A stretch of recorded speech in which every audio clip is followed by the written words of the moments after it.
अच्छा मोहसिन भाई, जैसे कि उमर भाई ने कहा कि पहले के दौर में तो ढूंढने निकल गए थे कि कोई यतीम मिल जाए।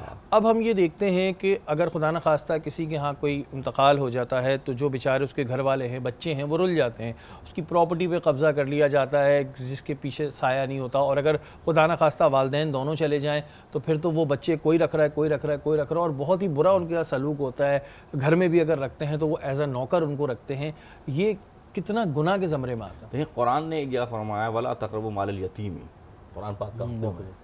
यानी अल्लाह ने साफ वादे फरमाया कि यतीम के माल के करीब भी मत जाना और उसके ऊपर मैली निगाह भी मत डालना, बल्कि तुम्हारे ऊपर अगर तुम्हारे यानी कि तुम बड़े हो उनके, तो उन्हें वालिद चले गए, तुम चचा हो या तुम खालू हो या तुम मामा हो, तो तुम्हारा काम, या अगर वो बच्चे नाबालिग हैं तो उनकी ऐसे हिफाजत करनी है जैसे कि हिफाजत का हक है, जब तक कि वो बलूगत तक नहीं पहुंच जाते। तो अब उस माल की हिफाजत करना किसकी जिम्मेदारी हो गई? जो करीबी रिश्तेदार हो जाए।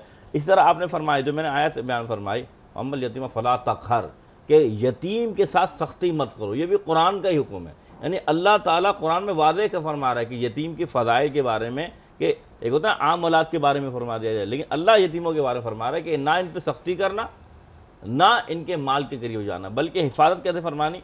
हज़रत मूसा अलैहिस्सलाम का नाम सुना है आपने, नबी अल्लाह है, और ये कुरान पाक में पूरा वाक़या मौजूद है कि जब हज़रत खिज़र से आप मुलाकात ले गए तो आप जब एक मुकाम पर ऐसे गए कि एक बोसीदा दीवार थी, वो गिर रही थी।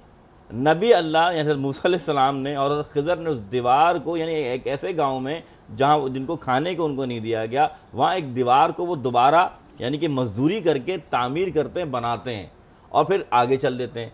तो हज़रत मूसा ने खिज़र से पूछा ये अमल हमने क्यों किया?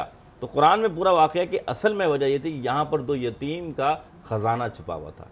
रब ने फरमाया कि ये ख़जाना अगर ज़ाहिर हो गया तो इनका माल दूसरे ले जाएंगे, तो ये दीवार तुम सीधा कर दो। एक नबी और दूसरा वली, ये अल्लाह के हुक्म से यतीम के माल की हिफाजत फरमा रहे हैं, तो हमारा कितना बड़ा हक है। अच्छा मोहसिन भाई, जैसे कि आपने कहा कि ये हुक्म है कि यतीम पे सख्ती ना करो, बिल्कुल इधर एक ये आता है कि हम किसी यतीम को अपने पास लाए हैं और जैसे हम अपनी औलाद पे सख्ती करते हैं इस्लाह के लिए, क्योंकि ज़ाहिर है वो बच्चा है, अगर वो किसी गलत फेल में जा रहा है या किसी उसमें जा रहा है, तो क्या ऐसी सूरत हाल में उस पर सख्ती करने का हुक्म है? अच्छा, बहुत देखिए, ये मैंने आपके सामने, ये कुरान की आयत है जी, थोड़ा सा मैं क्लियर चाह रहा हूँ लोगों को। सख्ती से क्या मुराद है?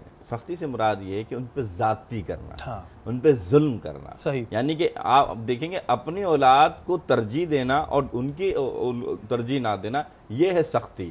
हाँ, अगर कोई भी मुसलमान एक मोमिन वो बेरा रवी पे जाता है और भले वो यतीमी है, तो हमारा फ़र्ज़ बनता है कि ये भी तो हमारा फ़र्ज़ है ना कि उन्हें गुमराह होने से बचाना। बिल्कुल। तो वहाँ पर वो सख्ती नहीं है, बल्कि उनको राह रास्त पे लाने का ज़रिया है ये बात। बिल्कुल जी, और ये सवाल मैंने इस वजह से भी कर लिया कि ज़ाहिर बहुत से लोग हमारी इस नशिश के ज़रिए सुन रहे होते हैं, सीख रहे होते हैं, और हम भी सुन रहे होते हैं, सीख रहे होते हैं, तो कुछ चीज़ें होती हैं जो क्लियर हो जाती हैं। और आप अगर किसी यतीम की किफ़ालत कर रहे हैं तो जितना बड़ा दर्जा बताया है, वो दर्जा दुनिया की सारी दौलत एक तरफ रख दें और वो दर्जा एक तरफ रख दें तो वो उसकी ज़र्रे बराबर भी नहीं होगी। तो भाई सबसे यही दरख्वास्त करना चाहूँगा जिनको अल्लाह ताला ने दिया है साबित हैसियत लोग हैं, कि अपने तौर पे करें और ये जो प्रोग्राम है इसको बिल्कुल आगे बढ़ाएं।